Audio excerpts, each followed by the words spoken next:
principalmente son los masones, los marxistas, los masones, los liberales, los neoliberales, quieren todo lo contrario de la unidad política.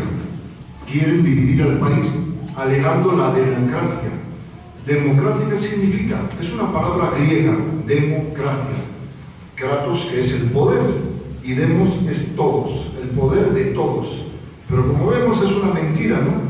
Porque al pueblo nada más se acuerdan de él cuando hay elecciones, lo invitan a votar y después no le hacen caso, cuando le hacen reclamaciones a los que votaron. Entonces vemos que, y todo eso vemos que nos divide porque al pueblo se le invita a participar en un partido o en otro, y el pueblo está dividido, y eso es lo que causa la división, los pleitos, los conflictos, la lucha. Eso es lo que ha causado el liberalismo, la masonería y actualmente ya la democracia. En esa época, que había un solo, digamos, un país homogéneo digo, en lo cultural, en lo político y en lo religioso, como también había sido, como también España antiguamente. Al llegar las guerras de independencia, pues ahí empiezan con una división, ¿no?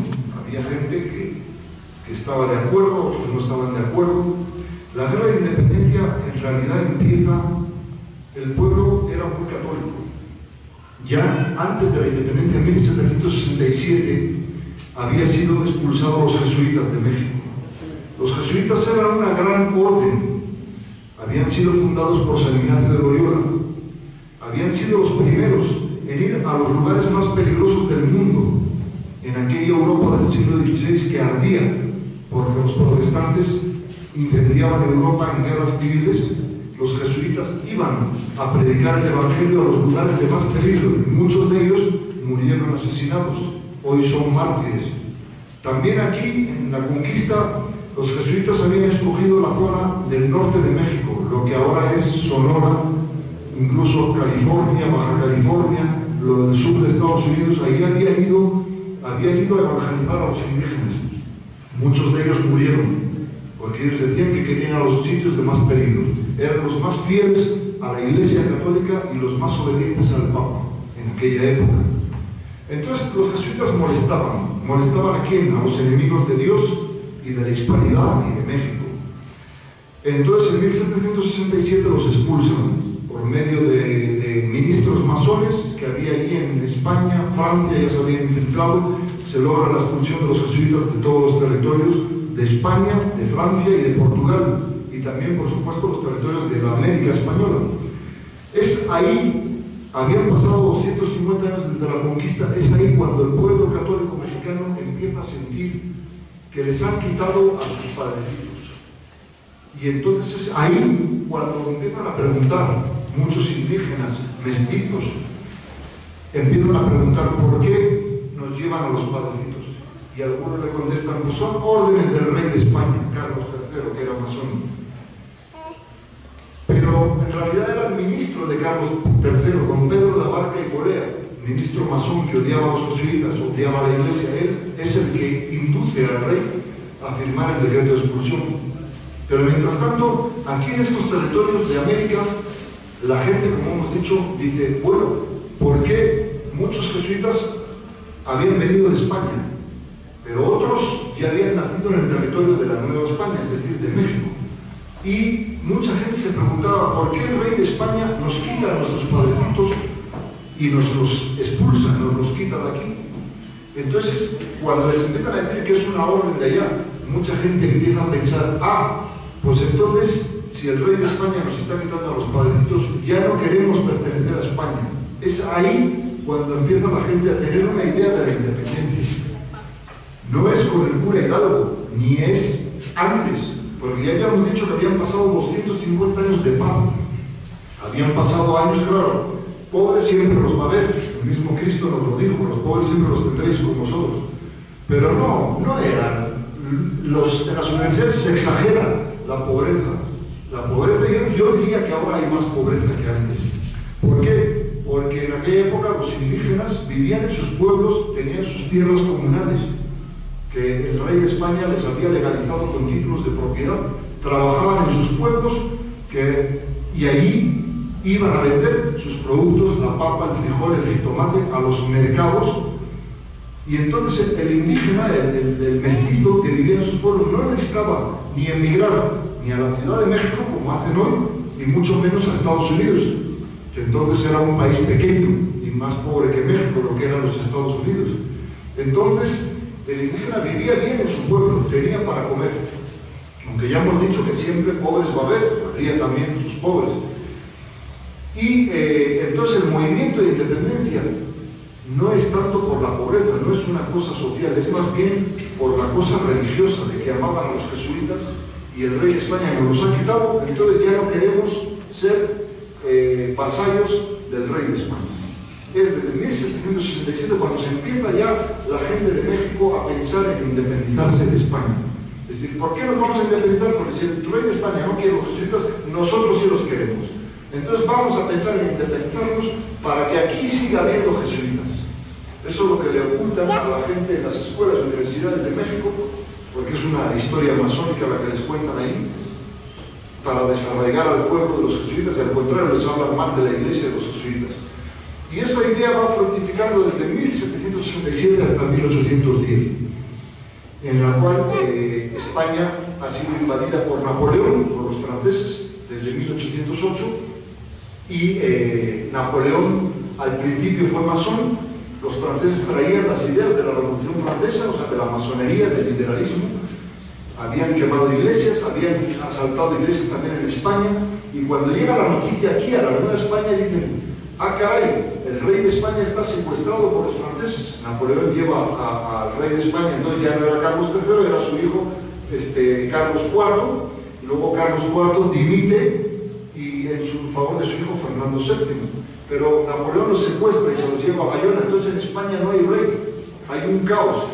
Y entonces Napoleón a su antojo pone un rey de a dedo, nombrado por él, que es su hermano, José I, que le llamaban Pepe Botella, lo pone a la fuerza en España, que era masón, anticlerical. Todas estas noticias llegan a la Nueva España y empieza la gente a preocuparse y dice: vaya, quiere decir que si España está ocupada por los franceses, y Napoleón reclamaba los territorios de España, como México y toda Iberoamérica.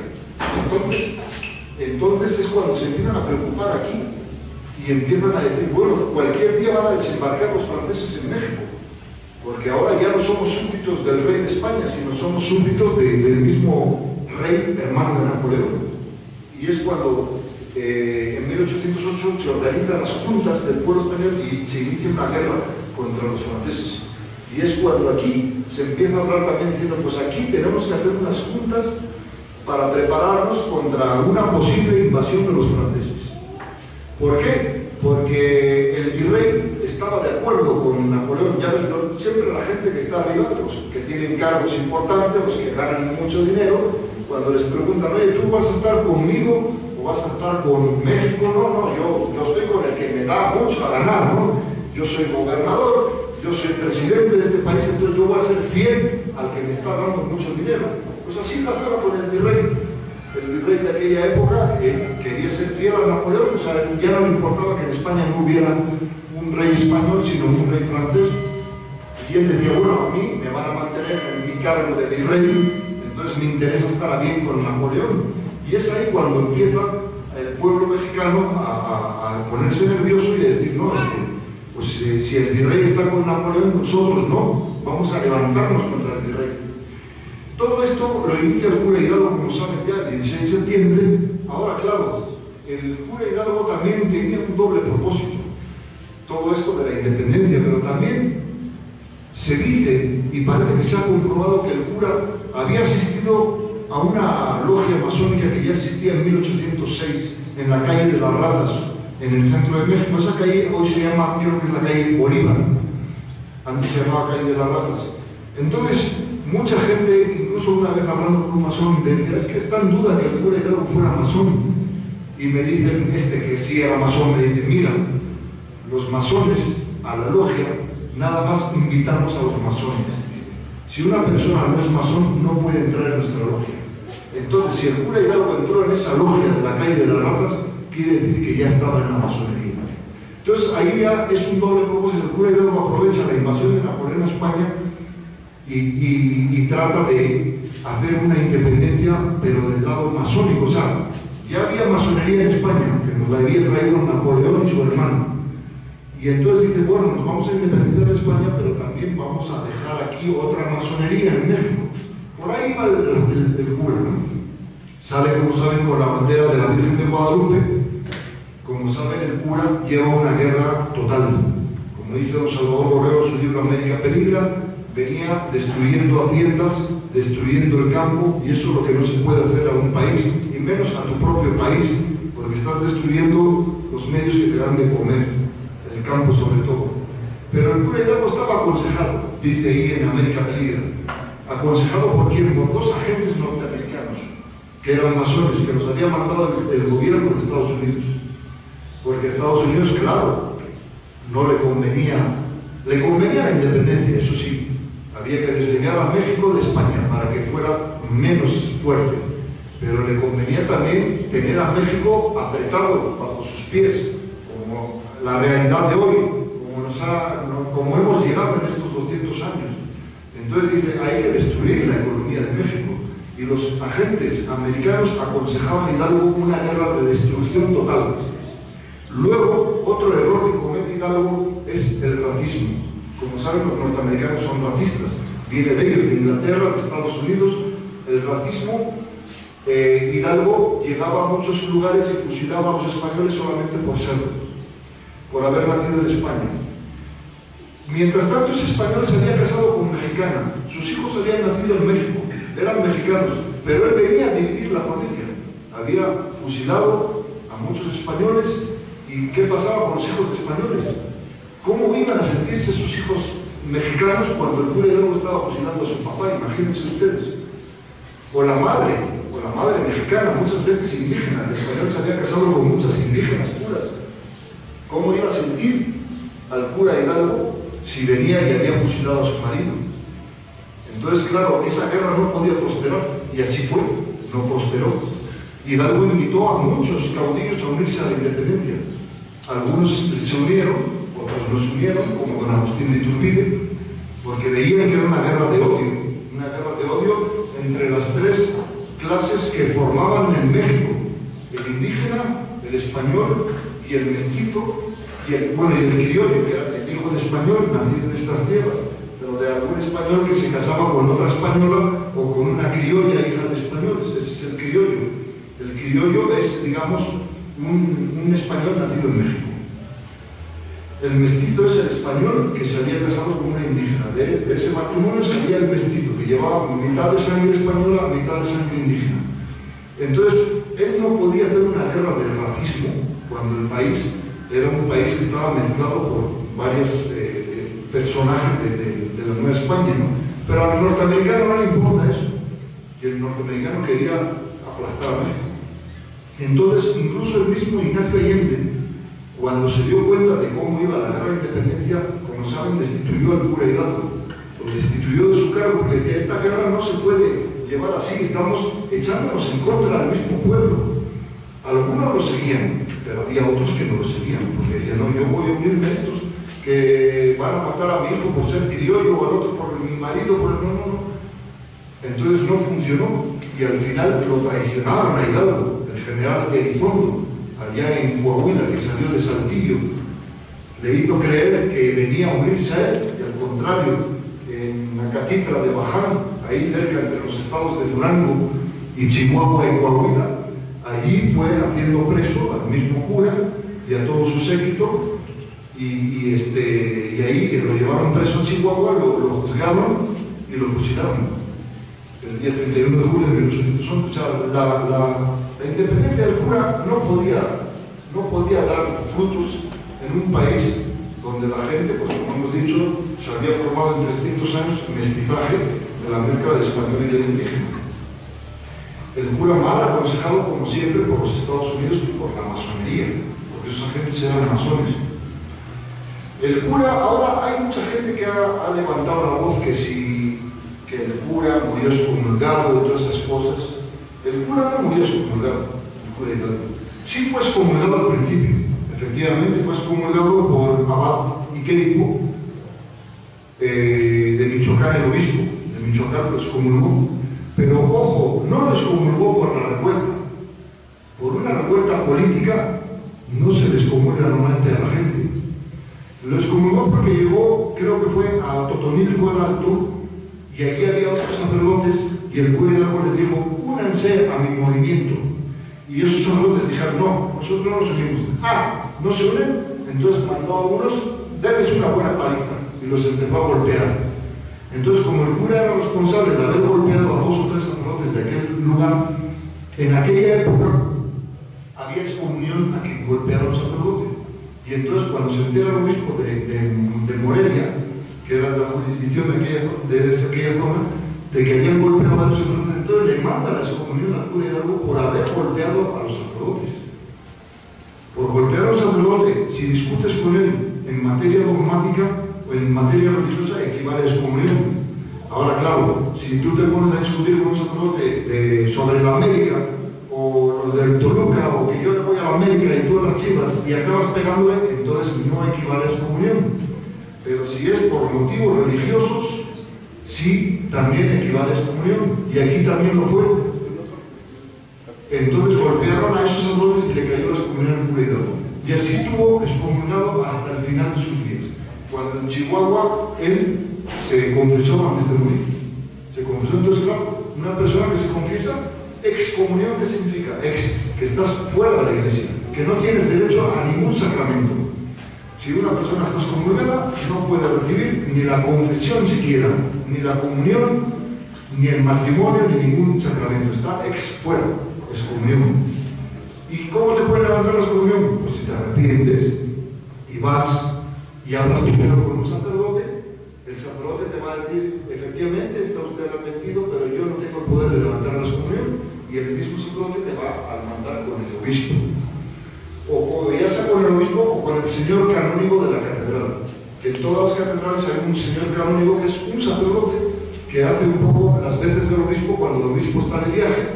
Pues el señor canónigo es un sacerdote mucho más preparado que el resto de los sacerdotes, y ese sí te puede levantar la excomunión, si te ve arrepentido, claro. Bueno, pues el cura Hidalgo, antes de morir, se confesó y le levantaron la excomunión. Y comulgó, porque a nadie le dan la comunión si no primero se ha arrepentido y le han dado el sacramento de la penitencia y levantarle, por supuesto, la excomunión. Entonces, todas esas teorías que dicen de que el cura Hidalgo murió excomulgado, de que tal y que todo eso, es más mentira masónica para que la gente odie más a la Iglesia Católica, para que se aparte de ella. Eso lo suelen repetir, que pobrecito que murió excomulgado, que la Iglesia es tan mala que no le quiso, que todavía hoy sigue excomulgado después de 200 años de muerto. Bueno, ya es mentira, ¿no? Hemos visto que es mentira que murió excomulgado porque él se confesó, se arrepintió. Ahora, vamos a suponer que sí hubiera muerto excomulgado.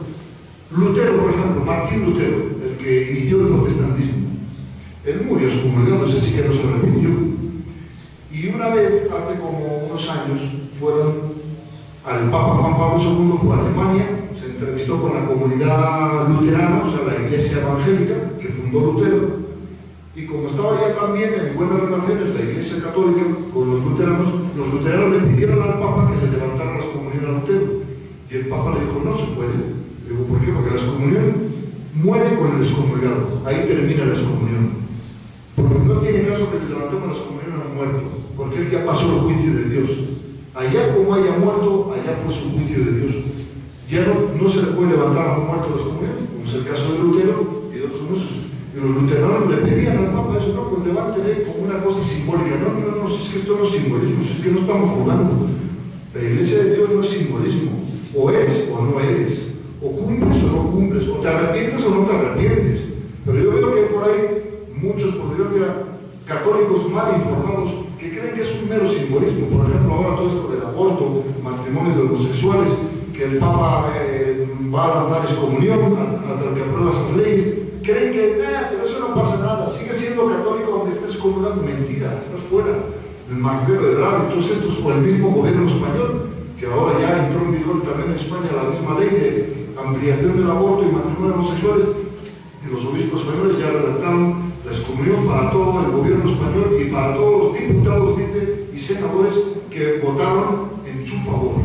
Los que no votaron a favor no están excomulgados, pero los diputados, que normalmente siempre son de izquierda y de extrema izquierda, y alguno que otro de centro, todos esos que votaron por la ley del aborto y de matrimonio homosexuales ya quedaron excomulgados en España. Y ahí, por lo menos, los obispos lo dicen más claro, salen los periódicos y ya saben que están excomulgados todos ellos. Aquí, moralmente también están excomulgados los de la Asamblea del DF, por lo menos, Ebrard y todos estos que votaron. Pero como que veo yo que la Iglesia de México tiene miedo a hablar y decirlo claro en los periódicos, ya están excomulgados. No, lo dejan así como el otro decía un sacerdote, el padre Valdemar, que bueno, están en una situación grave, Marcelo Ebrard y todos estos.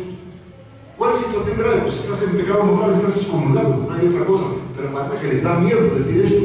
Claro, no es lo mismo, claro, aquí el poder que tiene la masonería, en México todavía, que en España, que gracias al generalísimo Franco, un gobierno católico que duró 39 años, esa es otra de nuestras pláticas, que algunos ya la conocen, pues él extirpó la masonería de España, la persiguió, la prohibió, y el marxismo, y después de su muerte han vuelto a España, ahí están ahora, pero no tienen tanta fuerza como la tienen aquí en México. Y llevamos de masonería, se puede decir, más de 160 años, desde Benito Juárez hasta el día de hoy. La masonería siempre ha estado en el poder en México.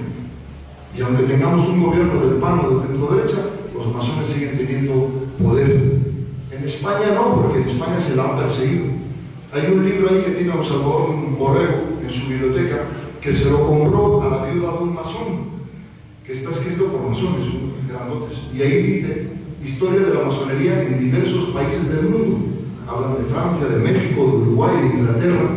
Y cuando llegan a España, los mismos masones reconocen, España, este país nos ha hecho sufrir mucho a los masones. Es un país donde los masones tenemos mártires, donde los masones, España no se ha dejado por la masonería tal. Entonces ahí ellos mismos reconocen que España los ha mantenido bastante tiempo a raya. Claro, ese libro está fechado en 1905. Entonces están hablando de aquella época hasta 1905.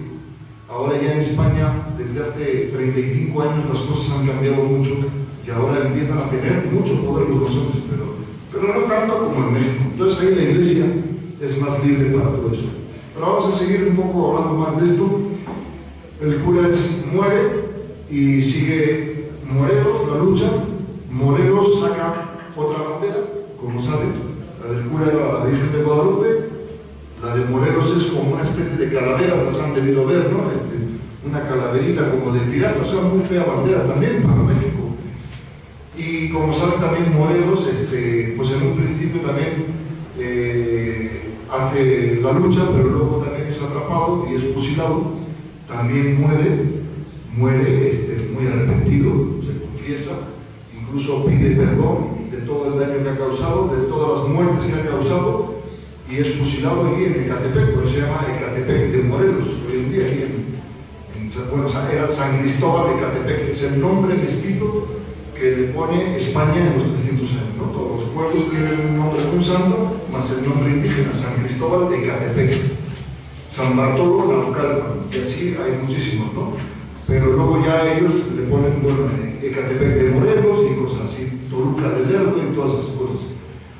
Entonces Morelos también saca otra bandera, muere, y la lucha después la van a seguir otros caudillos, pues López Rayón, Javier Mina, que viene de España, que era masón, y por fin el último caudillo es Vicente Guerrero, que ya llega el año 1820 y le queda un reducido grupo de insurgentes, aproximadamente unos 2000 insurgentes, que están precisamente agazapados en la sierra que hoy lleva su nombre, o sea, del estado de Guerrero, ahí es donde su bastión. Y Guerrero pues ya no puede dar golpes importantes, o sea, serían ya no más golpes guerrilleros. Casi no puede salir de la sierra de Guerrero, está ahí como aprisionado.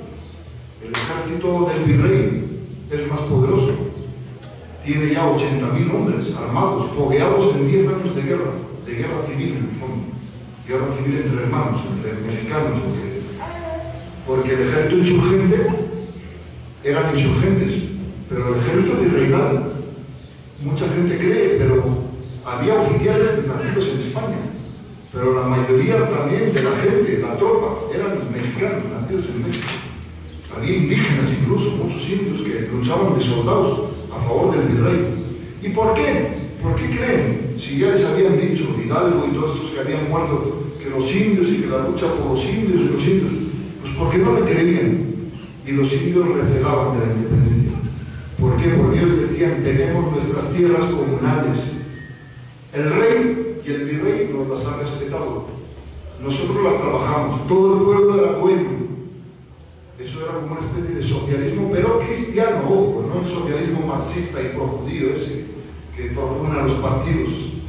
El socialismo cristiano, el socialismo nacionalista, de los gobernantes nacionalistas que también ha habido, era una unidad en la que todo el pueblo era dueño de la tierra comunal, 600 varas alrededor del pueblo que se les había otorgado desde la época colonial, y ellos la trabajaban, y ahí no se metía ningún español, ni se metía nadie, era autónomo. El ayuntamiento, el palacio municipal, tenían su autonomía municipal. Ellos escogían a su alcalde, que no se hacía como ahora en elecciones que se gastan millones y millones de pesos, que es dinero nuestro, de lo que pagamos de impuestos, de la luz, del agua, de la leche, del pan, de las tortillas, que nos están cobrando ya el impuesto ahí disfrazado, y parte de ese dinero se va para pagar la deuda de México a los judíos, y otra parte para los gobernantes, sus sueldazos, y otra parte para los impuestos, las elecciones, el IFE, todo eso que se va a un dinero. No, en esa época no había nada de eso.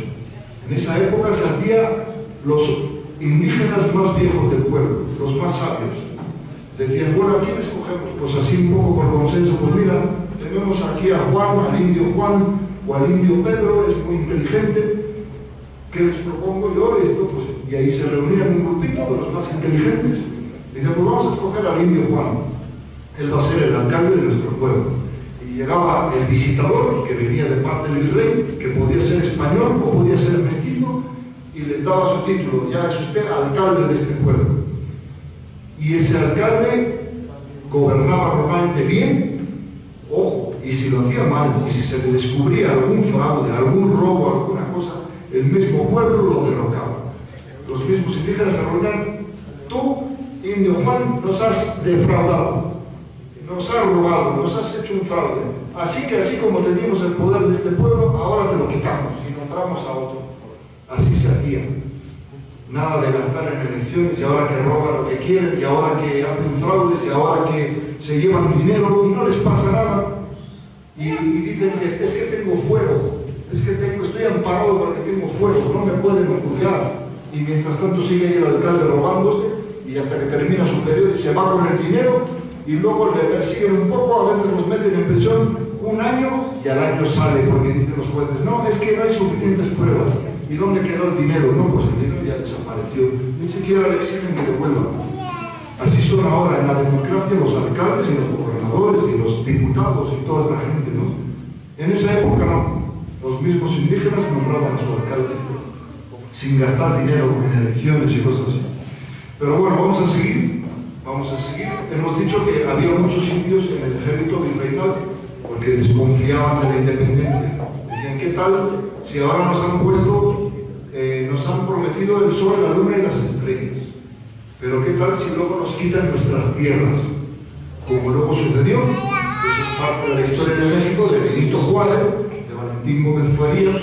Todo eso vendrá hacia 1836, 34, 40. Pero luego ya el gran golpe será con las leyes de reforma, en 1859, donde se van a estipular que todas las tierras de los indígenas quedan de propiedad federal. O sea, se nacionalizan los bienes de la iglesia, desamortización de los bienes de la iglesia y de las tierras y de las comunidades civiles que eran los indígenas. Entonces, muchos recelaban y con razón diciendo, con el rey tenemos nuestras tierras, con la independencia, ¿quién sabe? Al final se las acabaron quitando. Pero bueno, seguimos. Vicente Guerrero resiste ahí en el estado de Guerrero, hasta que un día le llama el virrey a don Agustín de Iturbide.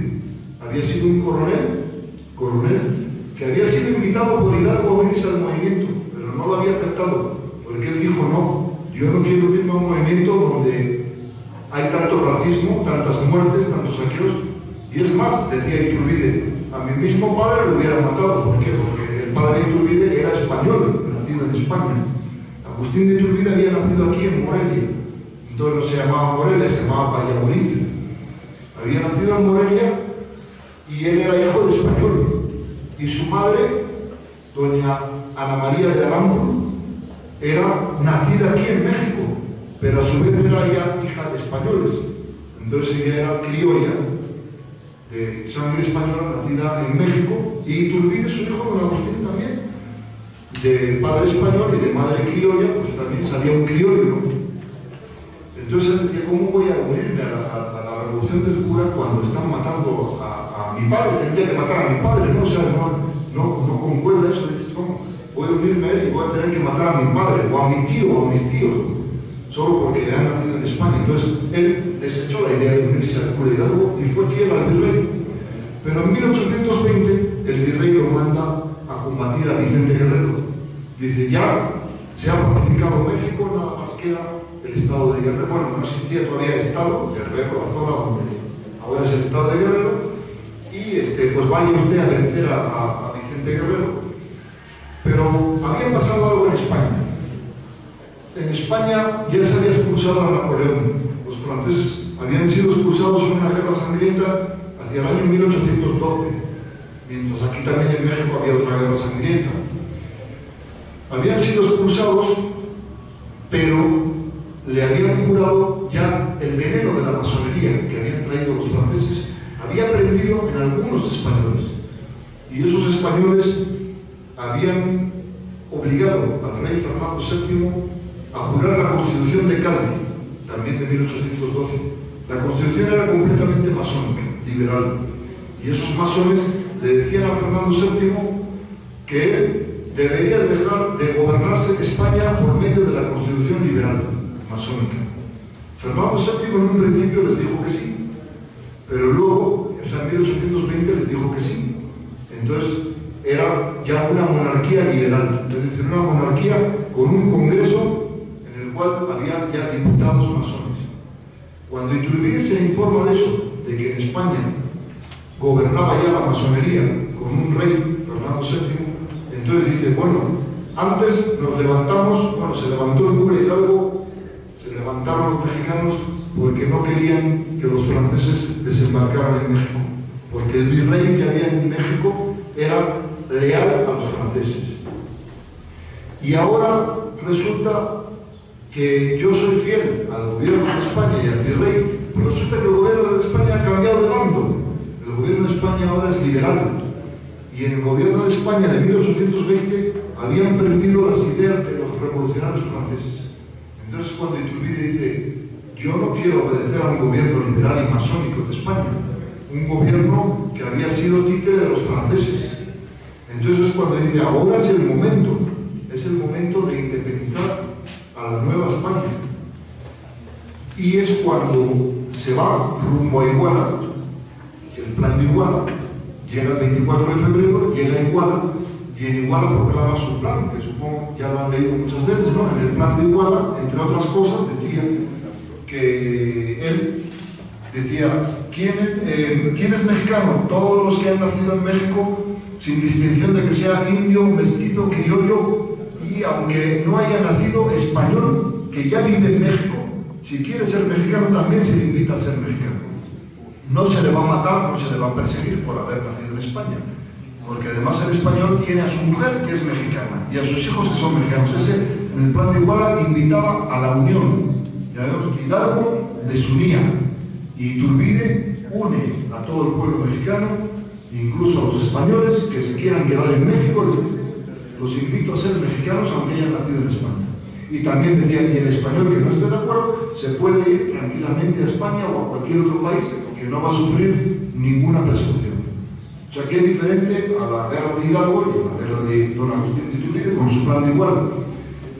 Y en un principio ofrece la corona de México. Entonces era todo monarquías, casi todas eran monarquías. Entonces no se veía un gobernante que se pusiera a él como ahora una república, ¿no? Entonces él invita a que si Fernando VII no quiere el trono de México, que sea un hermano de Fernando VII el que venga de rey de México.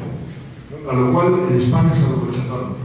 Entonces dice, bueno, si en España se rechaza eso, pues ya escogeremos aquí a alguien para que gobierne México, que en este caso iba a ser él, don Agustín.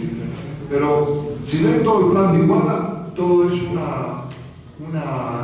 llamamiento a la unión de los mexicanos, a la unión de todos, a que no haya violencia, y es en ese momento cuando él diseña la bandera. Diseña la bandera de México a raíz del plan de Iguala, que en un principio, como saben, la diseñó con las franjas horizontales. Arriba primero el blanco, luego el rojo y luego el verde con unas estrellitas, es la bandera de Iturbide, y luego se puso así, ¿no?, de este lado. ¿Y por qué Iturbide escoge estos colores? Pues bueno, el blanco, como saben, Iturbide lo escoge por ser la pureza de la religión católica en México, porque Iturbide era católico, ¿no? Entonces el blanco significa la pureza de la religión. El verde era la lucha de los insurgentes. Y ojo, el rojo, siempre el rojo de la sangre. Pero Iturbide dice, ¿la sangre de quién? La sangre de españoles, de indígenas, de mestizos y de criollos. En esta es la sangre mestiza de México, dice él.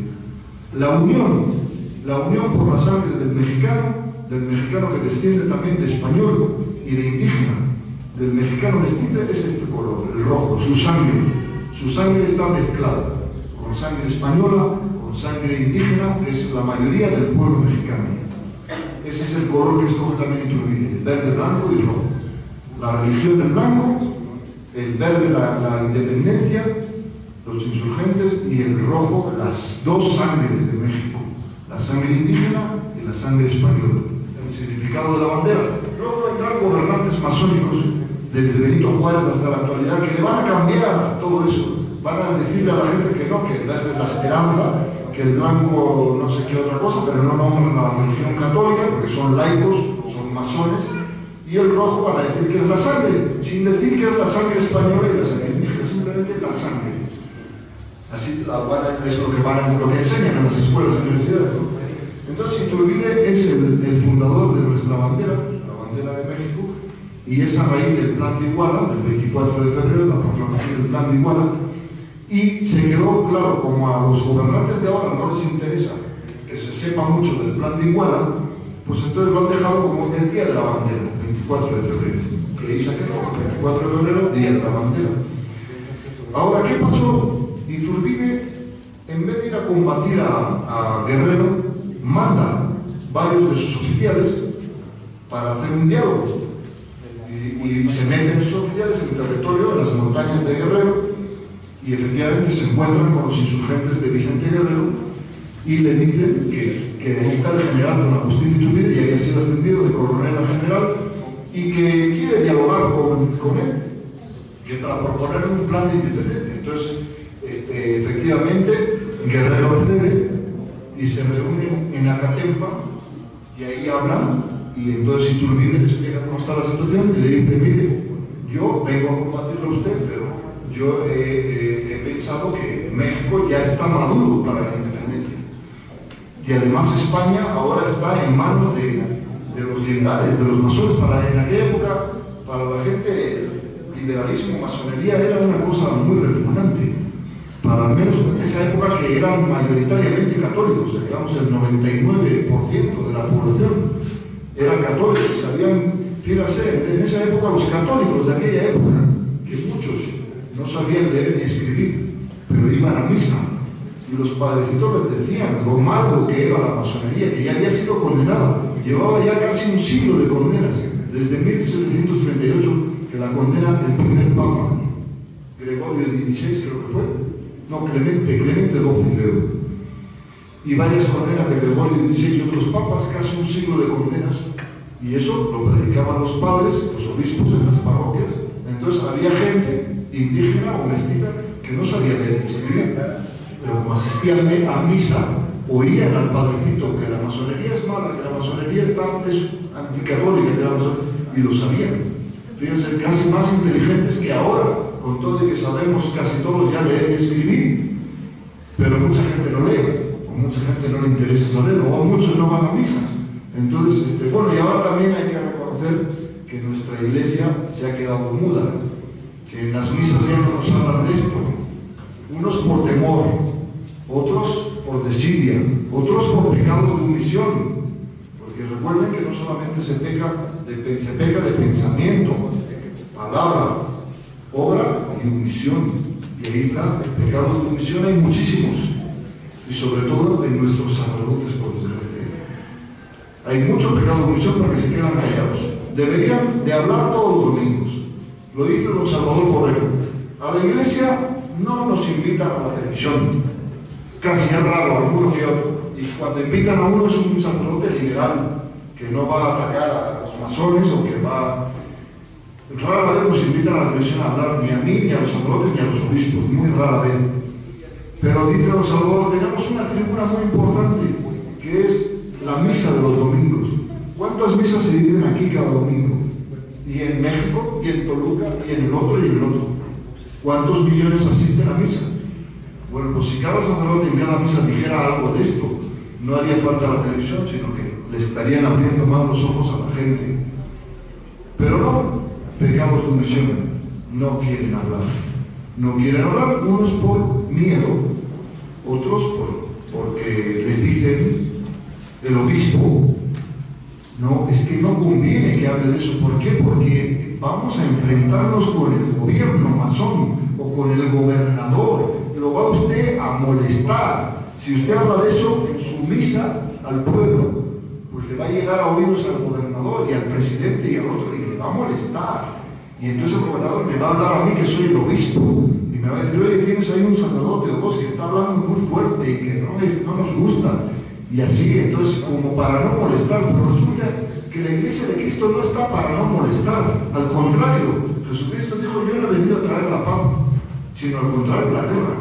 Allá donde sí parece raro, ¿verdad? Pero es que allá donde esté yo, dice Cristo, allá habrá pleito, habrá dos pleiteando más, habrá polémica, porque ustedes como católicos todos, no solo los sacerdotes, tenemos la misión de ir y evangelizar. Y si hay uno que es protestante, y si hay uno que es ateo, y hay otro que es comunista o es masón, nuestra labor como católicos es advertirle, estás mal. Y si tienes argumentos para rebatirle a ese protestante, a ese testigo de Jehová o a ese masón, estás mal. Y si no cambias, te vas a condenar. Hay que decirlo con todas las palabras. Y el infierno existe. Y el infierno está ahí. Y la Virgen de Fátima se lo enseñó los niños. Y ojo, hay muchos católicos, bueno, no muchos, pero yo me he encontrado con católicos que dicen que no creen en el infierno. Digo, oye, pero si tú eres un hereje, tú no sabes que el infierno, el purgatorio, el cielo son dogmas. ¿Qué es un dogma de nuestra religión? Son cosas que no podemos demostrar aquí en la tierra, pero que están ahí y que las veremos incluso después del muerto.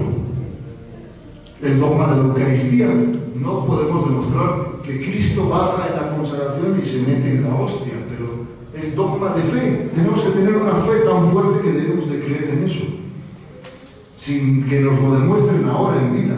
Y hay muchos, bueno, no muchos, pero sí hay católicos que dicen, nada, pues el infierno no existe. Digo, pues tienes un pecado gravísimo, pecado de herejía. Eso es una herejía ya, no es un pecado como el que robó o como el adúltero que se acostó por ahí con varias esos son pecados también, pero todavía es mucho más grave el que digas que no existe el infierno, o el que digas que en la Eucaristía no está Cristo, como dicen los protestantes. Mucho más grave. Ellos llegan tocando a la puerta de su casa y dicen, es que antes éramos católicos y fumábamos y tomábamos y le pegábamos a nuestra mujer. Ahora ya vamos a la iglesia evangélica y a esto, y ahora ya todo eso se nos quitó. Digo, sí, efectivamente, el pegarle a su mujer pues es un pecado. El fumar pues no es pecado, pero bueno, tampoco. Y el tomar es pecado menos, claro, que tomas una copita de vino, no pasa nada. Ahora, si te estás emborrachando, que te estás cayendo, ahí ya estás en pecado. Pero bueno, esos pecados son mucho menos graves que a los que ahora tiene ese quesito protestante. Porque ese quesito protestante ya le han enseñado que la Santísima Trinidad no existe. Pecado de herejía. Que algunas sectas dicen que el infierno no existe, no todas, pero algunas sí. Ahí tienen otro pecado de herejía. Que la Eucaristía no está Cristo, por eso ellos no tienen misa, ni dan la comunión. Otro pecado de herejía gravísimo. Entonces fíjense que se cambió de religión, porque decía que pecaba porque tomaba mucho, y resulta que ahora tiene unos pecados mucho más graves. Y así es todo, y así está pasando, ¿no? Pero volviendo, vamos a ir terminando lo de la bandera. Como saben, Vicente Guerrero, con el abrazo de la Catempa, se une a Iturbide, y entre los dos van tomando las ciudades, pero como ya hemos dicho, no como al cura Hidalgo, vamos a tomar esta ciudad, vamos a saquear, vamos a matar, vamos a quemar, vamos a fusilar a los que no son adictos, no. Tomaban las ciudades, y con este plan de Iguala, la mayoría de los soldados, que ya hemos dicho que la mayoría de los soldados eran nacidos en México, veían este plan, y Iturbide decía: yo no vengo a fusilarlos, ni a meterlos en prisión, yo los invito a unirse a mi movimiento, vamos a hacer juntos la independencia. Y la mayoría de los regimientos se reunían, sin pegar un tiro. Algún que otro balazo hubo todavía, pero muy pocos. La mayoría de los regimientos de indígenas y de mestizos que estaban a las órdenes del rey se reunían a don Agustín de Iturbide. Porque Vicente Guerrero dijo: yo me uno a Iturbide, ojo. No como presentan la historia que Iturbide se unió a Guerrero, no. Y ahí está el libro del profesor Salmerón, donde Vicente Guerrero escribe una carta diciendo: yo obedezco a mi general don Agustín de Iturbide. Voy a ser el segundo en esta guerra. Pero el segundo, yo soy el primero de don Agustín de Iturbide. Claro, en la historia oficial te lo ponen al revés, que Vicente Guerrero es el héroe de la Consolación, que Iturbide era un oportunista que se reunió en el momento que Guerrero estaba ganando ya la guerra. Entonces son mentiras que han inventado ellos los masones, y le han dado más gloria a don Vicente Guerrero.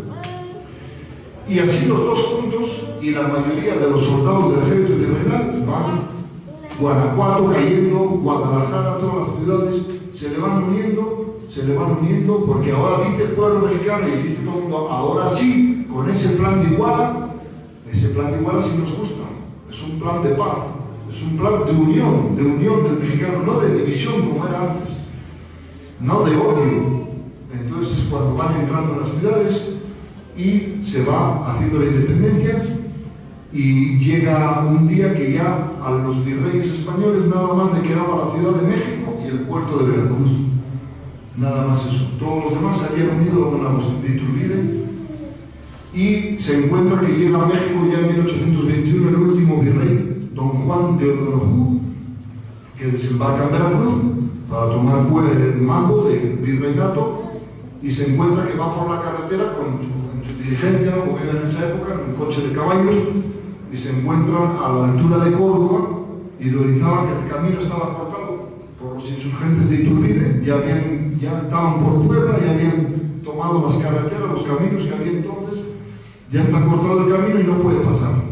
Y le avisan al rey que los insurgentes está México aislado, y está Veracruz aislado, y en medio hay un cruce que ya no podemos pasar.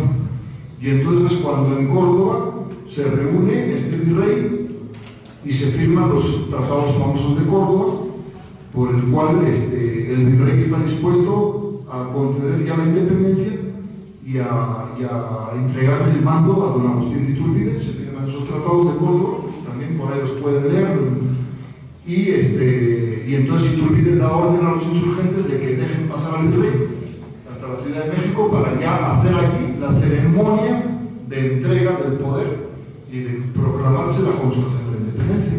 Esto es en agosto del año 21, el virrey logra pasar, ya después de que Iturbide da permiso, llega a México y gobierna pues apenas un mes. Y es el 27 de septiembre, el día que don Agustín de Iturbide entra en México, con el ejército trigarante de las tres garantías: la unión, la religión y la independencia. Y el virrey ya lo recibe y le entrega el mando, y el 27 de septiembre y el 28 sale ya el discurso de independencia, también, que se puede leer por ahí en algún libro, de don Agustín de Iturbide para todos los mexicanos. Y ya, como que dice el virrey, le entrega el mando, ya se consuma la independencia, ya al final sin violencia, sin pegar un tiro, sin represaliar a nadie. Se les dice a los soldados todavía que había a los oficiales, a los generales que quedaban españoles, les dicen: ustedes si quieren se pueden regresar a España, o si quieren se quedan aquí en México como mexicanos. Hubo de todo, hubo algunos que se regresaron, nadie los molestó, tomaron su barco. Hubo otros que se quedaron, como el general Negrete y otros más, se quedaron en México, ya tenían aquí hecha su vida, se quedan aquí, su esposa mexicana, sus hijos. Nadie los va a molestar, nadie les va a quitar sus haciendas que tenían, sus bienes. Se hace una independencia, se consuma la independencia de forma pacífica, todo gracias a don Agustín de Jiménez. Pero ahora ya, terminando la historia, don Agustín, claro, muchos dicen: ¿por qué lo han borrado de la historia? Porque don Agustín precisamente era católico, él no quiso entrar en la logia masónica, hizo una independencia pacífica y, ojo, hizo una independencia de hermandad. Digo, me voy a independizar de la madre patria, pero no necesariamente voy a ser enemigo. Es como cuando uno se casa, ¿no? Me voy a independizar de mi casa, pero no voy a ser enemigo de mis papás porque me voy de mi casa, ni voy a romper la relación con mis padres, ¿no? Y eso es lo que no quería la masonería norteamericana. La masonería norteamericana está fijándose en México. Ya se ha logrado la independencia y dicen: ahora nos vamos a lanzar sobre México, o así con las ganas. Pero claro, el norteamericano dice: tampoco nos interesa un México unido, católico, independiente, porque además será casi más grande o casi del mismo tamaño. Entonces ahí está en el libro este mío, también viene el mapa ese de México. Ahí también dice: Borrero, la América Peligra era un territorio de 5.115.000 kilómetros cuadrados en la extensión de México el día 27 de septiembre de 1821, que llegaba, como has dicho, a los estados que ahora son Estados Unidos, de California, Texas, Nevada, Utah, Colorado, parte de Wyoming, parte de Kansas, todo lo que es la Alta California, llegaba por ahí, y por el sur llegaba hacia frontera con Panamá, que Panamá pertenecía a otro virreinato de la Gran Colombia, la Nueva Granada, luego se llamó la Gran Colombia cuando se independizó con Iturbide, con Bolívar, con Simón Bolívar. Entonces eran países grandes, mientras que Estados Unidos medía, si México medía, hemos dicho, 5.115.000, Estados Unidos medía 5.170.000, un poquito más. O sea, como vemos, eran dos países que se podían enfrentar de tú a tú. Somos tan grandes uno como el otro. Y eso es lo que no le interesaba a Estados Unidos. Pero tampoco vamos a insultar a los estadounidenses. En Estados Unidos gobierna una mafia, que es la masonería, y por encima de ellos una mafia bancaria, que son los judíos que odian a Cristo, los sionistas. Y esos son los que manejan ese país desde la independencia de ellos. Y esos son los que odian a Cristo y odian al catolicismo. Entonces, claro, dicen: un México fuerte, católico, unido, no nos interesa. Enseguida vamos a hacer lo posible para que este país grande, bonito, unido, fuerte, sea dividido, destruido. Les vamos a traer lo que llaman la democracia, el liberalismo, los partidos, y los vamos a dividir. Y sobre todo le vamos a quitar la tierra al indio, porque había llegado la independencia y el indio todavía tenía sus tierras. ¿Y qué es la tierra lo más importante? Porque nos da de comer. Y al darnos de comer no tenemos que comprárselo al extranjero. Entonces eso es lo que ellos no querían. Dicen: hay que hacer un país de México, y no solo de México, de toda Iberoamérica, que sea dependiente de nosotros. Nosotros le vamos a vender la comida. Pero para vender la comida primero tenemos que destruir su campo. Entonces hay que tener gobernantes traidores, liberales, masones. Eso ya sería otra plática, pero si no nos alargaríamos, como fue Benito Juárez y otros, adictos a Estados Unidos, que le robarían las tierras a los indios y a la iglesia, para que México se empobreciera. De ahí empieza la pobreza de México, fíjense. Muchas veces les dicen a la universidad o a la escuela que la pobreza de México es porque hay, vamos, 500 años de pobreza. Es mentira. Son 160 años de pobreza, de ahí viene la pobreza. España había dejado las tierras funcionando, había dejado sus industrias, los carpinteros, los jarateros, todo el indio que trabajaba el barro, el campo, todo estaba funcionando. Ya hemos visto en esta historia cómo el cura Hidalgo trató de destruir eso, porque estaba equivocado, porque estaba manipulado por estos señores. Pero el cura fracasó porque una guerra así de odio. O sea, que al final alguien te delata, como pasó, como lo traicionaron el general Elizondo. Luego vino Iturbide y quería la unión y logró la independencia. Pero a la masonería no le interesa eso. Entonces Iturbide queda borrado de la historia de México. Se le da toda la gloria al cura Hidalgo, que el cura Hidalgo en realidad pues, no hizo ninguna independencia. ¿Por qué?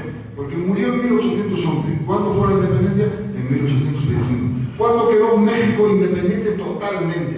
Cuando quedó desligado totalmente de España. Cuando ya no había un gobernante español en México, el 28 de septiembre del año 21.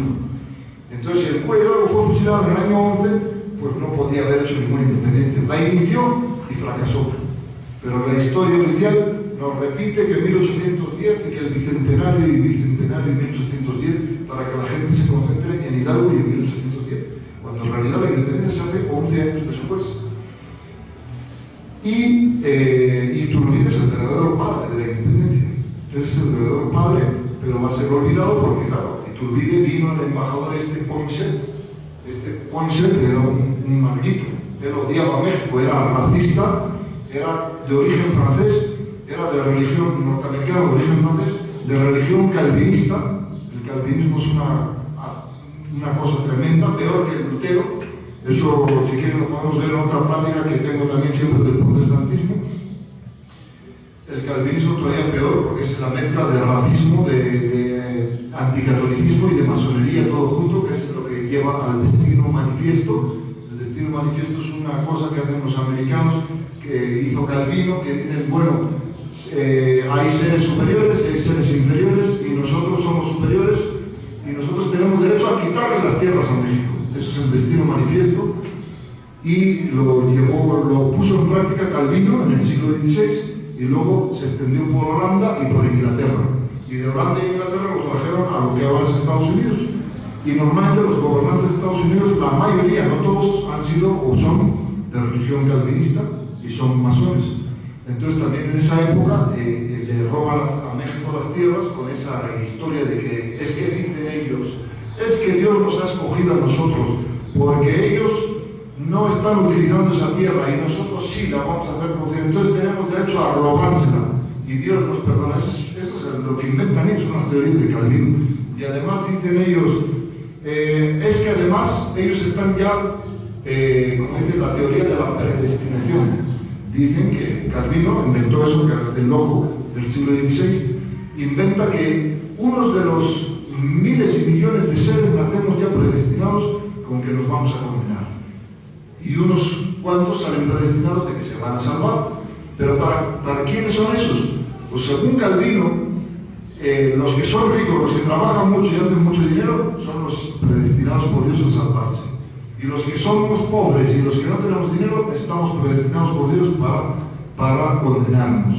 Esas son las teorías de aquel loco protestante que sabemos que contradicen el Evangelio, ¿no? Porque sabemos que Jesucristo siempre estuvo más cerca de los pobres y al contrario, dijo todo lo contrario, ¿no? Dijo, es más difícil que un rico se salve, ¿no? Que es más fácil que un camello pase por el ojo de la aguja, ¿no? Todo eso lo sabemos. O sea, contradicen la doctrina de Cristo, pero todo eso es una teoría que en realidad no la inventó Calvino, viene del judaísmo, porque Calvino era de origen judío y en el judaísmo los judíos dicen eso.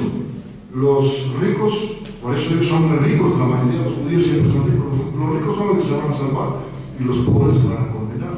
Por eso luego llegan los yanquis a este país de turistas y nos ven así por encima del hombro y yo los veo por las calles de México que hasta salen en grupos de 20 y van de 2 en 2 porque ya en su país les han dicho no salgan a la calle solos, salgan en grupos de 20, de 30 para que no los asalten, porque en esos países tan pobres los asaltan y esa gente que es tan pobre, el latino, se va a condenar, es la teoría calvinista y ellos nos miran así con desprecio, ¿no? Se los ven y ves un gringo y ves a una gringa, un güero y otra güera, es la teoría de ellos llegaron a Estados Unidos y ellos mataron a los indios que había ahí, los apaches, los comanches, los mataron, ellos no se casaban, el español llegó aquí y a Argentina y a Paraguay y se casó con la India y de ahí nació el mestizo. Ellos no, por su racismo, ¿no? Y los sigues viendo hasta el día de hoy, normalmente los ves siempre que van por las calles de México, traen a su güera de Estados Unidos, güero con güera. Ellos, porque ellos también tienen esa cosa de no mezclarse. Todo eso es el calvinismo. La religión de ese loco, de ese hereje, Calvino, que seguramente estará en el infierno, porque ni se arrepintió ni nada. Pero ellos nos ven a nosotros como diciendo pobrecitos, estos son los que se van a condenar, cuando es al revés.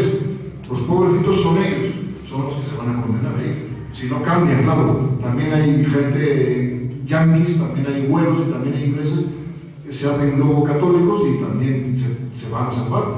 En general digo, ¿no?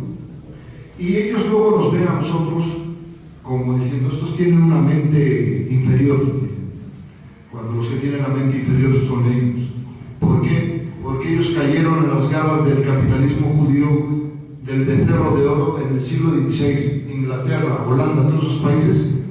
Bueno, eso ya otra plática porque nos alargaríamos mucho, el protestantismo, cayeron en manos de la especulación del capitalismo judío y del becerro de oro desde el siglo XVI, desde Lutero, Enrique VIII, Zwinglio.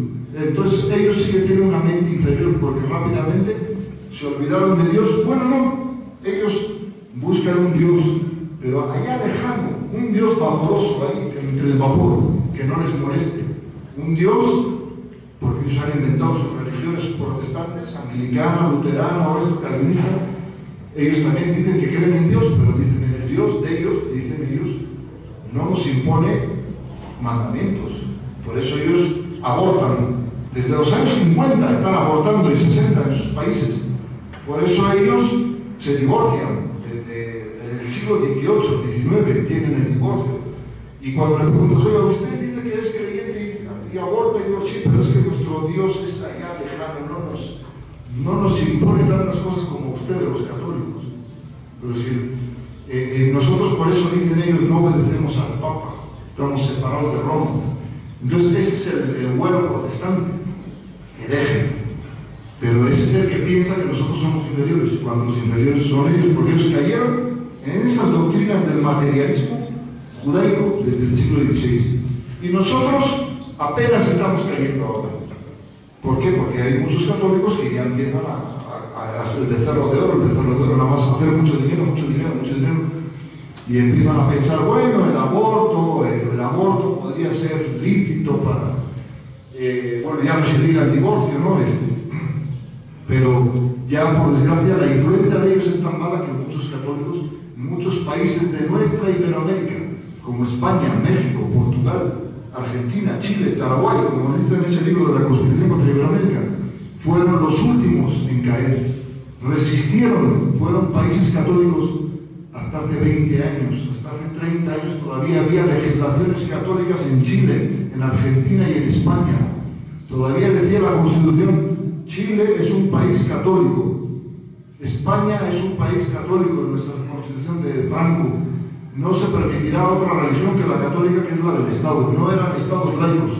Y ahora que han pasado ya 20, 30 años de todo eso, ahora sí ya son estados laicos, ya se pusieron del lado del judaísmo y del protestantismo. O sea, por lo menos hemos sido, nuestros países hermanos, los últimos en caer en este juego del capitalismo judío del becerro. Y yo creo que con esto pues damos por terminada la plática. Si quieren alguna pregunta, alguna cosa de todos estos temas que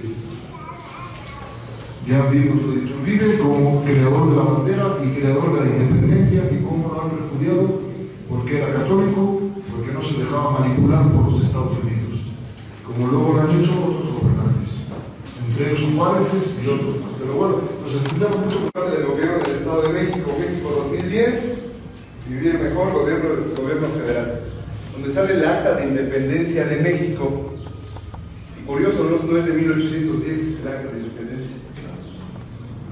O sea, ellos mismos se dan un gancho al hígado, se agarran las manos, se destruyen, con su mentira, se contradicen. Sí. ¿Alguien gusta pasar a agarrar? Pásame la agarrar, por favor. Les voy a leer, está escrita en manuscrito, pero es un poquito difícil de leer. Pero sin embargo dice lo siguiente: Acta de Independencia del Imperio Mexicano pronunciada por Junta Soberana, congregada en la capital el día 28 de septiembre, no 16, de 1821, no 1810. La nación mexicana, que por 300 años ha construido, que por 300 años ni ha tenido voluntad propia, ni libre uso le voy a leer la parte acá de la tarde, porque cuesta un poquito más de trabajo leerla en manuscrito. La nación mexicana, que por 3 años ni ha tenido voluntad propia ni tiene uso de la voz, sabe hoy de la opresión que ha vivido. Los heroicos esfuerzos de sus hijos han sido coronados y está consumada la empresa, eternamente memorable, que un genio, superior a toda admiración y elogio, amor y gloria de su patria, principió en Iguala y persiguió y llevó a cabo, arrollando obstáculos casi insuperables. Restituida pues esta parte del septentrión del ejército de cuantos derechos le concedió el autor de la naturaleza y reconoce por innegables y sagrados las naciones cultas de la tierra, en libertad de constituirse del modo que más convenga a su felicidad, con representantes que puedan manifestar su voluntad y sus designios, comienza a hacer uso de tan preciosos dones y declara solemnemente, por medio de la Junta Suprema del Imperio, que es nación soberana e independiente de la antigua España, con quien, en lo sucesivo, no mantendrá otra unión que la de una amistad estrecha en los términos que prescriben los tratados que establecerán relaciones amistosas con las demás potencias, ejecutando respecto a ellas cuantos actos pueden y están en posesión de ejecutar las otras naciones soberanas, que van a constituirse en arreglo de las bases que en el plan de Iguala y tratados de Córdoba estableció, sabiendo el primer jefe del ejército imperial de las 3 garantías, y en fin que sostendrá a todo trance y con el sacrificio de los haberes y vidas de sus individuos, si fuese necesario, esta solemne declaración hecha en la capital del imperio a 28 de septiembre de 1821, primero de la independencia de México. Y la firma de aquí, la primera, es de don Agustín de Iturbide. La firma de quien lo quiera contestar, bueno, estos carteles están pegando en la escuela, yo lo tomé de la escuela donde doy clases, y se dan cuenta cómo el gobierno federal se da un autogol, ¿no? Celebra 100 años de independencia, pero lanza un acta de independencia donde pues, no se cumplen los 100 años, de 1821 para acá son 189 años, de 1810 para acá serían los 200, pero el acta de independencia no dice de 1810, dice de 1821, entonces se autometen un gol, ¿no? Un autogol de ellos mismos. Nada más un comentario que quería hacerles. Digo, estos carteles están pegados, a lo mejor ustedes lo pueden conseguir en las escuelas, yo lo conseguí en la institución escolar, entonces también pueden conseguir y quedárselos como recuerdos para que se den cuenta cómo ellos mismos se contradicen con la mentira.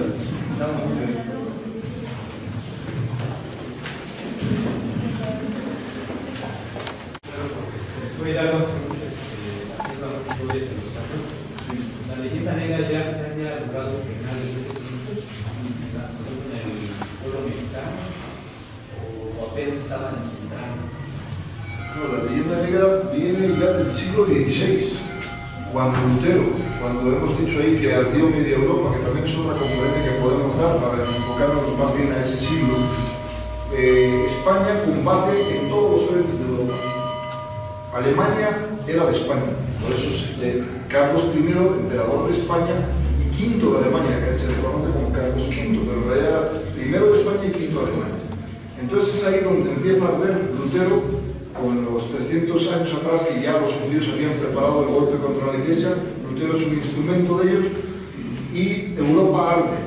Arde Alemania, guerra civil, arde Polonia, arde Checoslovaquia, lo que bueno, la República Checa ahora es, los países escandinavos, Noruega, Suecia, Dinamarca, y sobre todo Holanda, Flandes, que también pertenece a España, que es lo que ahora son Holanda, Bélgica y Luxemburgo, arden en guerra civil entre católicos y protestantes. Y luego también llega Francia con este Francisco I, que era un traidor, se decía católico, como ahora hay muchos también por ahí que se dicen católicos, pero ayudaba a los protestantes por debajo de la mesa y ayudaba a los turcos contra España. O sea, ayudaba a protestantes y a musulmanes en contra de la religión católica, pero él se decía católico. Como hay por ahí también muchos que me dicen, es que soy católico, pero voy a votar por el aborto, voy a votar por el matrimonio homosexual, voy a votar por esos hipócritas que luego hay también en los congresos, ¿no? Que dicen, es que soy católico, pero... Pues así era Francisco I, pero bueno, la leyenda es que está España combatiendo en toda Europa contra todos los enemigos protestantes, está defendiendo al Papa, la España primero de Carlos V y después de Felipe II, su hijo.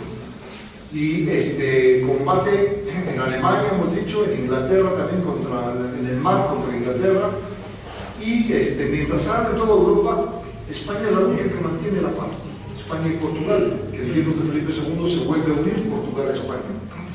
Hay paz gracias a la Inquisición, que también es otra plática que podremos ver, gracias a la Inquisición, que en España no había permitido los pocos protestantes que surgieron también.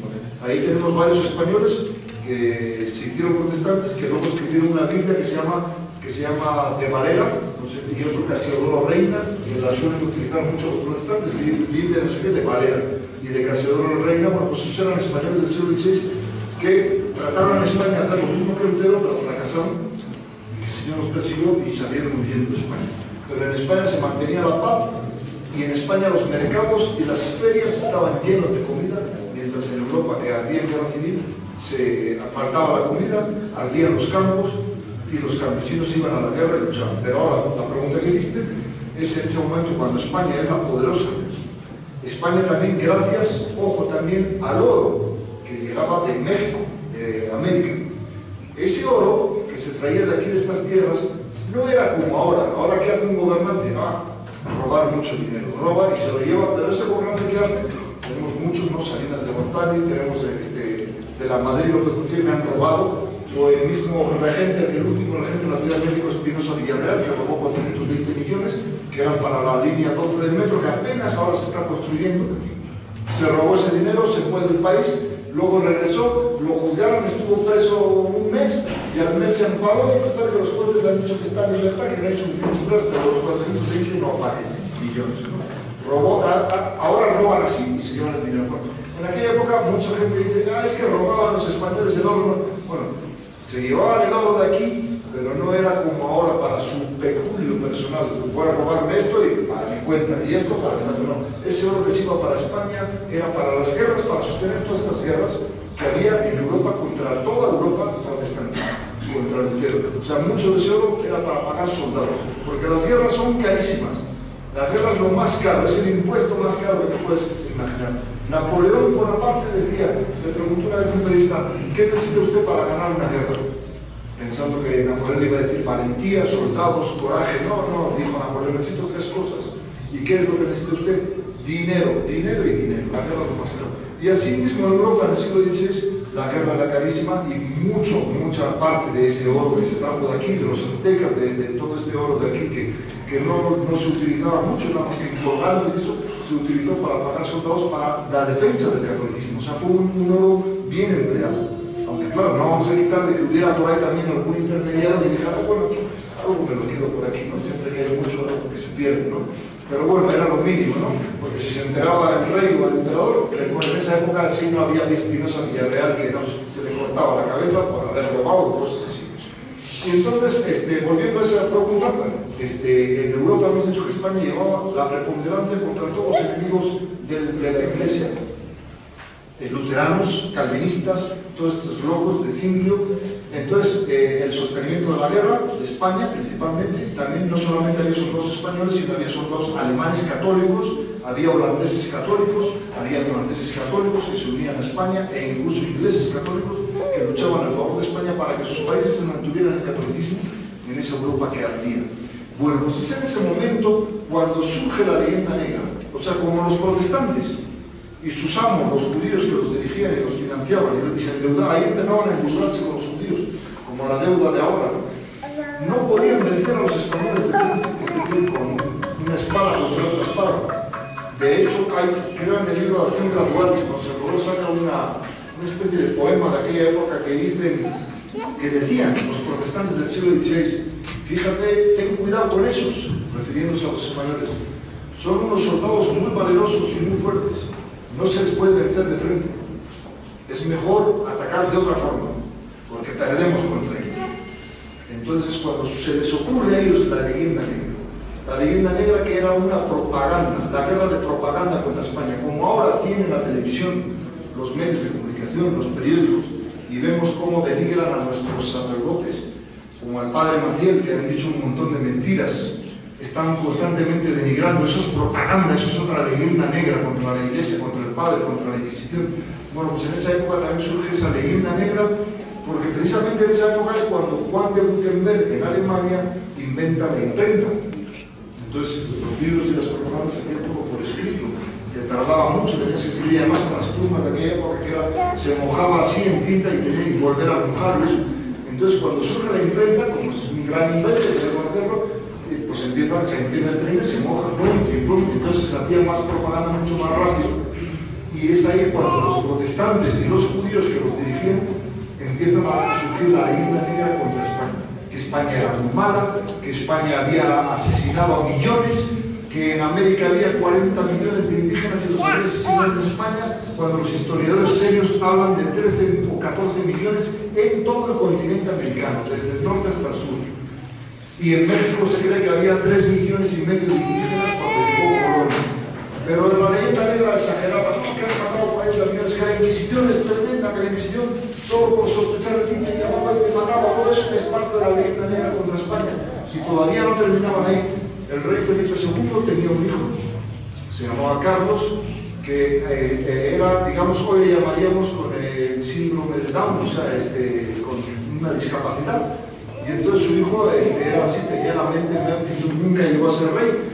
Bueno, pues este hijo, resulta que tenía ahí Felipe II un secretario, que hablo en mi siguiente libro, no en este sino en el otro que estoy escribiendo, que se llamaba Antonio Pérez, y este secretario Felipe II, fíjate lo bueno que era, y lo infantiles y lo inocentes que este secretario era un infiltrado. Antonio Pérez, claro, uno decía, bueno, Pérez, nadie sospecha, es apellido español, pero este Pérez venía de una familia de judíos de los que se habían convertido de mentiras. O sea, los que se llamaban los falsos conversos. En 1492 los reyes católicos expulsan a los judíos que no se quieren convertir y logran la unidad política y religiosa de España. Logran haber paz en España gracias a los reyes católicos. Pero hay un grupo de judíos que se van. Hay otro segundo grupo que se convierte de a verdad al catolicismo, se mezclan y se casan con el resto del pueblo español. Y ahí viene nuestra sangre también vestida del español, que tiene sangre de judío, de árabe, de celta, y luego se casa aquí con la sangre de los indígenas, aztecas y tlaxcaltecas. Ese es el judío bueno, el que se mezcló, el que se convierte a Cristo, el que ama a Cristo y se hace cristiano. Y se hace incluso mejor luchador que muchos cristianos. Es el judío que se convierte. Pero ojo, hubo un tercer grupo de judíos que se convirtieron para quedarse en España de a mentiras. Eso se llama los falsos conversos. Y esos son los que perseguía la Inquisición, que lo veríamos ya en otra plática. Bueno, pues este Antonio Pérez era descendiente de esos judíos que se habían convertido en las mentiras. Y logró llegar a ser secretario de Felipe II. Y él había metido malas ideas al hijo de Felipe II, a Carlos, porque era hemos dicho que tenía una discapacidad, y entonces le mete ideas protestantes. Y entonces en Europa empiezan a decir que Felipe II, cuando se muera, su hijo va a heredar el trono de España y va a ser un protestante, y España se va a hacer protestante gracias a que su hijo va a ser un rey protestante. Y cuando estaba, eso eran calumnias y mentiras, pero de pronto murió de muerte natural este muchacho, con discapacidad. Y ahí es otro renglón más que le añaden a la leyenda negra, diciendo los ingleses, los protestantes, los judíos, empezaron a decir la leyenda negra de que Felipe II había mandado a asesinar a su hijo. Y eso lo empiezan a correr por toda Europa y se lo creen.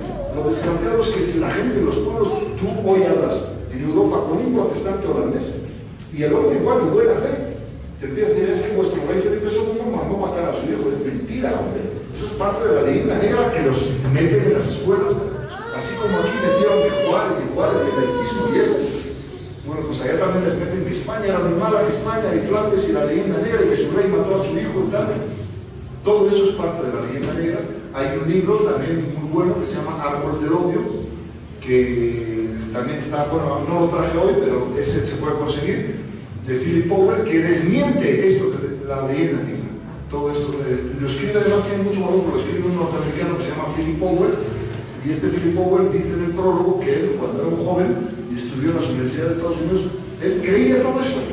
Decía, a mí me enseñaron de joven y de adolescente que España era muy mala, que los católicos eran lo peor, que el Papa también era un asesino, que la Inquisición tremenda, y que España asesinó millones y millones aquí y allá y no sé qué, y entonces que Felipe II y tal, y dice que él se lo creyó cuando tenía lo deben de creer muchos ahora en Estados Unidos y en Inglaterra. Pero luego él, como buen historiador, investigó, se fue a los archivos de España, archivos de acá, de México y de otro, y vio que todo eso era mentira. Que nada más era la política de la masonería, de los protestantes y de los judíos que nosotros usamos para denigrar a España, porque España había sido la única que defendía al Papa y a la Iglesia en aquel turbulento siglo XVI. Entonces de ahí surge esa leyenda negra. Eso es parte de todas estas cosas que contra España. Y luego esa leyenda negra va a llegar a México también. Después de la independencia, cuando los gobiernos liberales, masónicos, el odio también a la España católica, quiere enfrentar al mexicano, que venía de la sangre, como ya hemos dicho en esta plática, sangre española y sangre indígena, lo quieren enfrentar contra España. O sea, para que México pierda su cosa del mexicano, el carácter del mexicano, que siempre ha sido sangre indígena y española. Quiere el yanqui, el norteamericano, el judío, el masón, le quiere quitar eso, que pierda su personalidad. Entonces le dicen, hay que enfrentar al mexicano con lo español. Por eso en las escuelas, con los gobiernos masónicos se les mete, bueno, ahora quizás menos, ¿no? Pero con el PRI se ha estado siempre metiendo odio a España. España fue mala, España nos conquistó, España vino aquí, nos trajo enfermedades, España es muy mala, Cortés es muy malo, pero en realidad no era tanto para pegar a España, sino para pegar a la Iglesia Católica. ¿Por qué? Porque en español trajo la Iglesia Católica, que es la única que nos puede salvar, y entonces, claro, el masón le mete odio a España porque España trajo la Iglesia Católica. O sea, de rebote están tirándole a España y a la Iglesia Católica. Eso es parte de la leyenda, que también llegó a estas tierras. ¿Alguna cosa más? Sí. Bueno, ahorita como en las escuelas oficiales se está difundiendo, se están dando énfasis, está dando mucha fuerza como un discurso como hegemónico a la cuestión de la diversidad.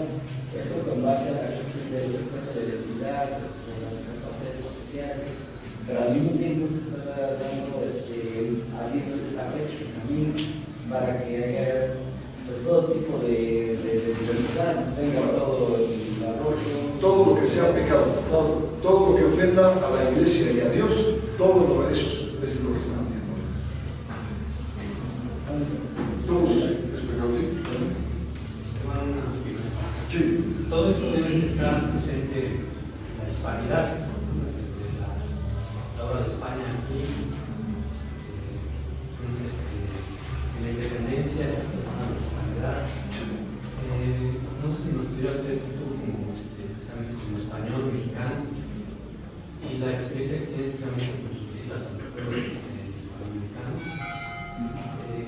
Nos dijeras qué es la hispanidad, la hispanidad en pocas palabras. ¿Qué se espera de la hispanidad, no?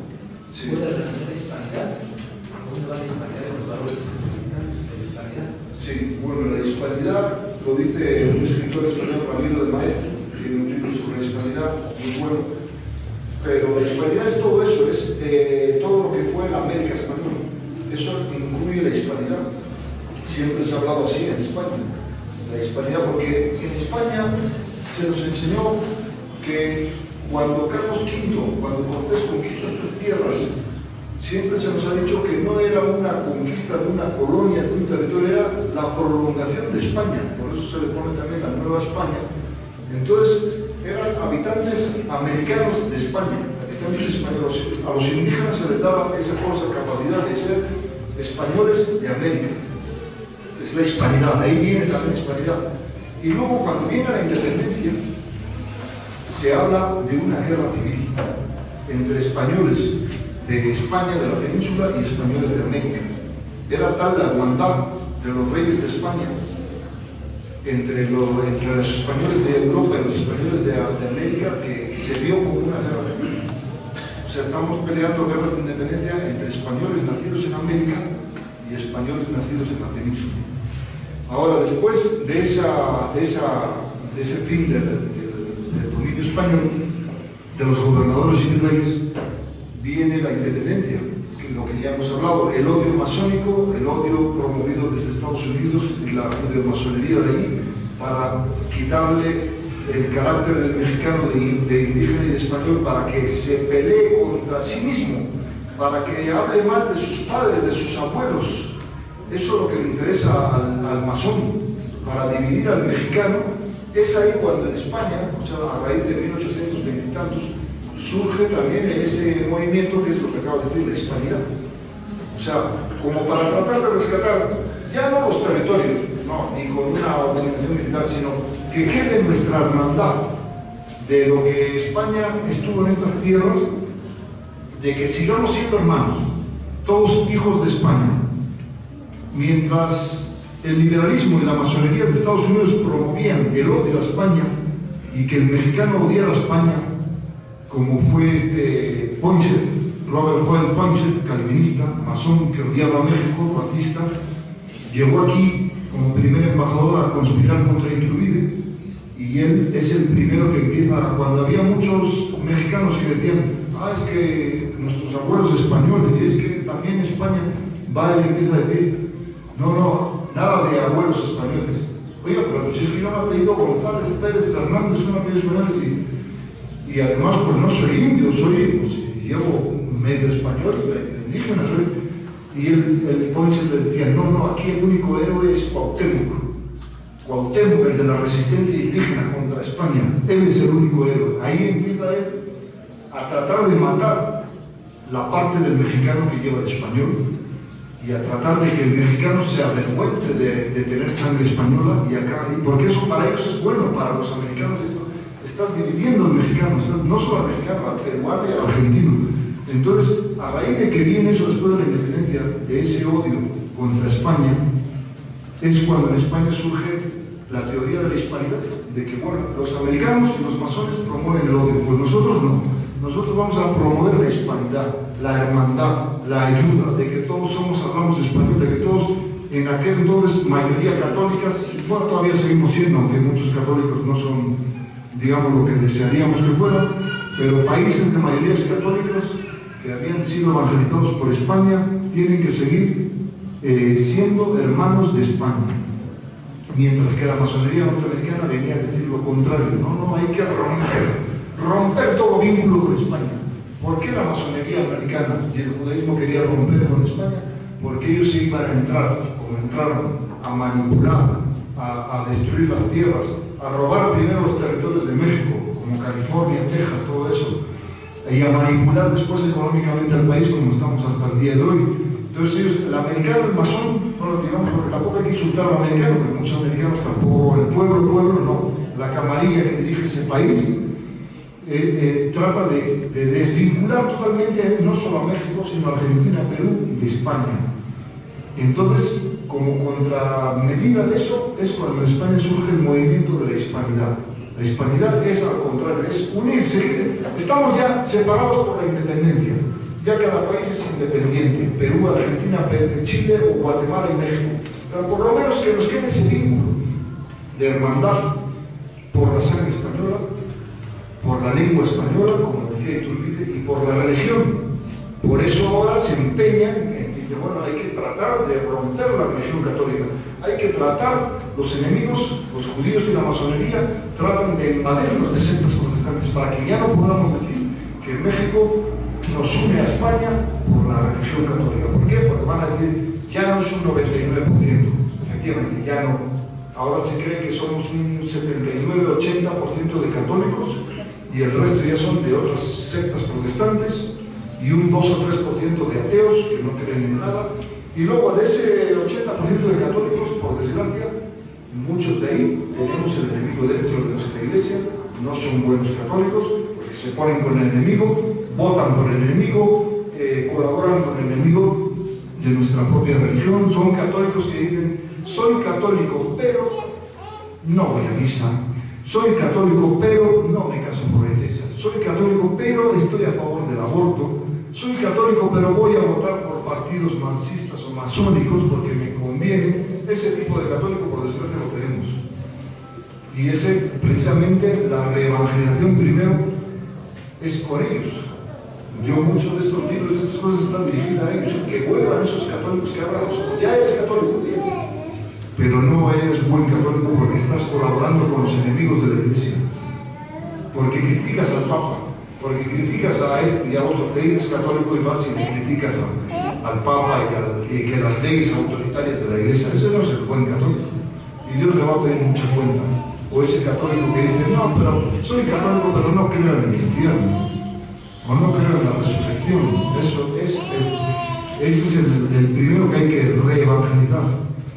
Pero, bueno, el movimiento de hispanidad, hemos dicho, pues es eso, es que siga habiendo el vínculo entre España y los antiguos países, bueno, los antiguos virreinatos, son estos. Eso es la hispanidad. Pero no los peores ataques han venido de los que estamos dentro de la iglesia. Pues la verdad sí. Benito Juárez también se ostentaba como católico y fue el que más le pegó a la iglesia. Él era bautizado, como saben, lo educó un hermano lego, el hermano Salanueva, ¿no? Lo educó, le enseñó latín. Pero es que también el enemigo nuestro, que es la masonería, que también es otra plática que podemos desarrollar en otro momento, se ha dedicado precisamente a eso, al que más daño hace, es agarrar al católico para que se vuelva contra su santa madre iglesia. Es la rebelión del hijo contra su madre. Eso es otro pecado gravísimo. Lutero también era católico, y muchos de aquellos del siglo XVI eran católicos, pero la masonería y los judíos se encargaron de retorcerles la mente. Entonces, de nosotros exactamente, como dice usted. Pero dice porque Napoleón se arrepintió, ¿no? Sí, eso sí. Y confesó y murió como católico. Sí. Ahora otra cosa, yo creo que no, de ateos, yo pienso que no hay una persona que no se atea, porque todos tienen en algo en qué creer. Posiblemente sea un ateísmo superficial. Sí, Pero creen en algo. Exacto, en algo creen. Sí. Y también vamos a terminar, ya hemos dicho que salieron de nosotros, pero no eran de nosotros, dice la primera Biblia. Pero vamos a ver, ahora vámonos a lo más antiguo de la Biblia. ¿De dónde salió también el demonio? De Dios. Lo creó como un ángel, el ángel más bello, Luzbel. Salió de nosotros, ¿no? Así es. Y se rebeló contra Dios. Y así se repite la historia y la historia y la historia. Pero no la historia es para que aprendamos, Para que que no cometamos los mismos errores. Claro. Y nos sentamos, porque muchos nos creemos soñados y nos sentimos soberbios Sí, dentro de la propia iglesia. Nosotros mismos estamos atacando lo que somos. Exacto. El pecado de soberbia también fue de Lutero. Según la teoría del jesuita Suárez, del siglo XVI o XVII, es que, según la teoría, no se puede comprobar, que Dios le manda al ángel Luzbel, le dice, mira, voy a hacer la creación, la Tierra, o sea, la creación de la Tierra, el planeta Tierra. Y ahí, cuando esté habitable, voy a crear, la luz, primero creó la luz, el agua, los mares, y ahí voy a poner al hombre. Y va a ser a imagen semejante a mí. Y le voy a dar un alma. Va a ser un ser racional, no irracional como son los animalitos. Y tú, Luzbel, vas a ser el encargado de cuidar ese planeta. Y dice que le subió la soberbia y dijo, yo cuidar a ese hombre, una criatura que está por debajo de mí, porque efectivamente estamos muy debajo del mismo demonio, por eso nos engaña y nos tienta. Y se aparece con cara de mujer cuando le conviene o con cara de lo que sea. Entonces, en la segunda teoría del jesuita del siglo XVI o XVII, que así fue, que Dios le mandó a cuidar nuestro planeta y le dijo, no serviré, no obedeceré, no te serviré. Y ahí es cuando empieza la rebelión por la soberbia de Satanás, no te obedeceré. O sea, el pecado de soberbia es también muy importante, incluso a veces más importante que robarte una cosa o el adulterio de la soberbia, que le pasó lo mismo a Lutero y a todos estos también. Le dijo al Papa, no serviré, no te obedeceré. Cuando el Papa le llamó, le dijo, oye, componte, lo que estás haciendo está mal. Si no te mando a las comuniones, a Lutero. Y Lutero le dijo, no sirve, no me importa. Mándame que es comunión, no sirve las comuniones, como dicen ahora.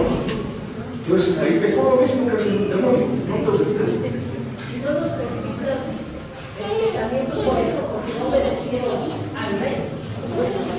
Bueno, los y le acusaron de que conspiraban contra el rey. Entonces vino la disolución de ellos. Ahora, los jesuitas saben lo que decía Voltaire. Voltaire es uno de los enciclopedistas franceses, ¿no? Masón, y él este es uno de los que, digamos, escribió intelectual de la Revolución Francesa, aunque él ya no llegó a vivir la Revolución Francesa.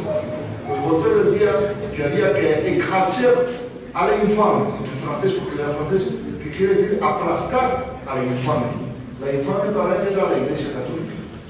Y luego decía Voltaire, pero antes de écraser a la infame, o sea, de aplastar a la Iglesia, hay que aplastar a sus soldados más valientes, que entonces eran los jesuitas. Entonces, por eso él empieza con la masonería, empiezan a meter intrigas y mentiras contra los jesuitas para que los echaran de todos los países. Y luego dijeron los masones, no hemos visto el resultado. Los jesuitas volvieron, llegó un papa, Pío creo que fue VII, que lo rehabilitó y volvieron en 1807 o 8 por ahí. Volvieron otra vez a los países donde los habían echado los jesuitas, aunque luego seguían expulsando Benito Juárez, Plutarco Elías Calles, aquí en México. En otros países, en España, cuando la República Comunista también los expulsaron, y así. Siempre los han estado molestando y expulsando. Pero los masones aprendieron la lección y dijeron, no es expulsándolos, no es matándolos, es infiltrándolos. Y en el siglo XX, después de los años 60, los infiltraron. Se empezaron a meter ahí marxistas y masones en la orden, a estudiar una carrera a veces de 10 años, porque los jesuitas a veces estudian más de 6, 7, 8, en un seminario, y se hacían pasar por católicos, y estudiaban latín, y estudiaban teología, pero no creían en nada de eso. Y se metieron y los ordenaron sacerdotes, y los mandaron a una parroquia, y luego cuando ya estaban en esa parroquia empezaron a envenenar a la gente para que no viniera a misa. Y más en el siglo, en los años 50, 60, 70 y 80, lo sabemos todos, en Centroamérica y Sudamérica se dedicaron a las guerrillas. Cuando el marxismo está condenado por varios papas, incluso por Juan Pablo II, el último condena al marxismo, ellos colaboraban con guerrillas marxistas. Y a muchos jóvenes, pobres jóvenes, que necesitarían haber escuchado esta plática, jóvenes de El Salvador como ustedes, como nosotros, hermanos nuestros, de Guatemala, de esos países hermanos, les escuchaban y les decían la mentira a estos jesuitas. Es que Jesucristo, el Evangelio, no es como nos lo cuenta la Iglesia. El Evangelio es que Jesucristo viene a luchar contra los ricos en favor de los pobres, y aquí los que llevan el Evangelio son los del Partido Comunista. Entonces tú tienes que ir a apoyar, y el pobre ignorante que no sabía esto se iba a la guerrilla. Y el pobre luchaba ahí y un día lo mataban. Y pobre, pues no sé si se habrán salvado o no, pero lo más probable es que la mayoría se hayan condenado, que algunos se hayan arrepentido a última hora con un balazo en el vientre, que tienes 5 minutos de vida, es válido, arrepentirse aunque sea en peligro de muerte. Pero por la ignorancia los manejaban. Y mucha de esa culpa fue de esos malos jesuitas o falsos jesuitas. Lo infiltraron y los decidieron. Y ahora muchos de esos jesuitas son los que van a la vanguardia del liberalismo de los jesuitas. Los que hablan también, bueno,